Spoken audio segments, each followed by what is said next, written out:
Halo semuanya, perkenalkan nama aku Ilham Ramadan, NPM 59 dari Administrasi Bisnis Universitas Pajajaran. Nah, sebelumnya, aku mau ngasih bocoran dikit nih. Jadi, clue pada topik kali ini yaitu berkelompok. Kalian penasaran? Yuk tonton videonya sekarang juga. Jadi, di video kali ini, aku akan membahas salah satu topik dari strategi merek, yaitu mengenai brand community. Secara umum, brand community adalah suatu komunitas yang disusun atas dasar kedekatan dengan suatu produk atau merek. Istilah brand community pertama kali dikemukakan oleh Albert Emunis dan Thomas C. Ogwin pada tahun 1955 dalam Association for Consumer Research Annual Conference in Minneapolis. Lalu, pada tahun 2001, artikel berjudul Brand Community dipublikasikan dalam jurnal penelitian konsumen. Kotler dan Keller juga mengemukakan bahwa komunitas merek sebagai komunitas spesial atas konsumen dan atau karyawan yang teridentifikasi dan beraktivitas fokus terhadap suatu merek tertentu. Teman-teman, ternyata Munis dan Ogin juga menyatakan 3 komponen penting dalam komunitas merek. Yang pertama, consciousness of kind. Yang kedua, sharing rituals and tradition. Yang ketiga, moral responsibility. Yang pertama, consciousness of kind atau kesadaran bersama. Setiap anggota merasa bahwa hubungannya dengan merek itu penting, namun lebih penting lagi, mereka merasa hubungannya lebih kuat satu sama lain sesama anggota. Anggota merasa saling mengenal walaupun mereka tidak pernah bertemu. Ternyata, dalam consciousness of kind ini terdapat 2 elemen penting loh teman-teman. Yang pertama, legitimasi. Masing-masing anggota akan mampu membedakan mana yang merupakan anggota komunitas dan bukan anggota komunitas. Kedua, oppositional brand loyalty. Melalui oposisi dalam kompetisi merek, anggota komunitas merek mendapat aspek pengalaman yang penting dalam komunitasnya, serta komponen penting pada arti merek tersebut. Nah, komponen yang kedua yaitu sharing rituals and tradition. Nantinya, seluruh anggota dari komunitas merek akan bertemu dalam sebuah proyek dan merayakan sebuah acara atau sebuah tradisi, di mana perayaan tersebut berfungsi untuk mempertahankan tradisi budaya komunitas. Menurut Munis dan Ogwin, terdapat 2 kegiatan dalam sharing rituals and tradition. Yang pertama, celebrating the history of the brand, dan yang kedua, sharing brand stories. Dalam kegiatan Celebrating the History of the Brand, menanamkan sejarah dalam komunitas dan melestarikan budaya adalah sesuatu hal penting. Misalnya, perayaan tanggal berdirinya suatu komunitas merek. Nah, sejarah ini akan menguatkan komunitas dan menanamkan nilai perspektif bagi masing-masing anggota.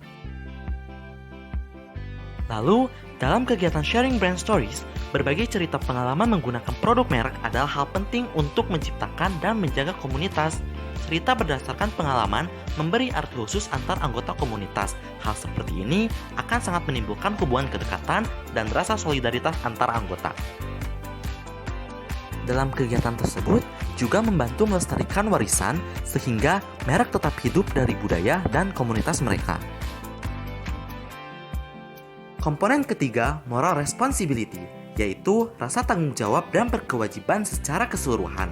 Rasa tanggung jawab moral ini adalah hasil kolektif yang dilakukan dan memberikan kontribusi pada rasa kebersamaan dalam kelompok. Tanggung jawab moral meliputi pencarian dan membantu anggota lain dalam penggunaan merek. Penelitian tentang komunitas merek dalam industri majalah di New Zealand oleh Davison tahun 2007 menemukan terdapat 5 karakteristik yang mendorong terbentuknya komunitas merek. Yang pertama, brand image. Yang kedua, aspek hedonis. 3, sejarah. 4, konsumsi publik. Dan 5, persaingan yang tinggi. Brand image atau citra merek merupakan representasi dari keseluruhan persepsi terhadap suatu merek. Nah, oleh karena itu, citra merek yang terdefinisi baik akan membentuk suatu komunitas merek tertentu. Kedua, aspek hedonis. Ternyata, komunitas merek umumnya lebih cepat pada produk yang kaya akan kualitas, daya ekspresi, pengalaman, dan hedonisme. Karakter pendorong ketiga yaitu sejarah. Merek yang memiliki sejarah hidup yang panjang akan lebih memungkinkan terciptanya komunitas merek secara alamiah. Nah, yang keempat, konsumsi publik. produk yang dikonsumsi publik akan melahirkan konsumen yang saling berbagi apresiasi dengan sesamanya. Hal ini menjadikan kesempatan untuk menciptakan komunitas merek lebih tinggi. Dan yang terakhir, persaingan yang tinggi. Tingginya persaingan produk mendorong konsumen setianya untuk bersatu dan membentuk komunitas terhadap merek yang mereka sukai. Komunitas merek juga memiliki sifat-sifat utama. Yang pertama, personal. Yang kedua, alat propagasi merek. Yang ketiga, keterikatan. Dan yang terakhir, mengikat loyalitas. Nah teman-teman, sekarang kita akan beralih ke contoh-contoh komunitas merek yang ada di dunia.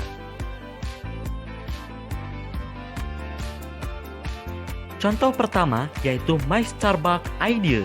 My Starbucks Idea adalah sebuah platform yang dibuat tahun 2008 sebagai wadah komunitas pelanggan dan penggemar Starbucks. Sebagai sebuah perusahaan, Starbucks selalu memberi banyak nilai pada penyempurnaan produk dan prosedurnya mengikuti feedback pelanggan.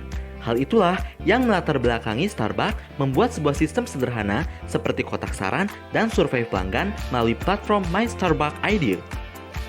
Platform ini mendorong pelanggan dan penggemar Starbucks untuk berbagi ide dan saran mereka tentang cara membuat produk yang dicintai perusahaan menjadi lebih baik.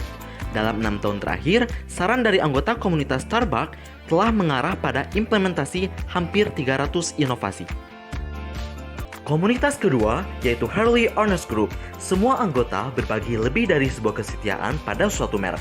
Bagi mereka, itu mewakili cara hidup, budaya, dan tentu ditemukan di seluruh dunia. Sejak tahun 80-an, Harley Davidson telah rajin membangun komunitas merek yang didasarkan pada gaya hidup, selera, dan etos bersama. Komunitas Harley terlahir sebagai cara konsumen yang sangat bersemangat untuk terhubung dan terlibat secara online. Dengan lebih dari 1 juta anggota aktif, kekuatan masyarakat terletak pada keterbukaan dan anggota yang sangat bersemangat.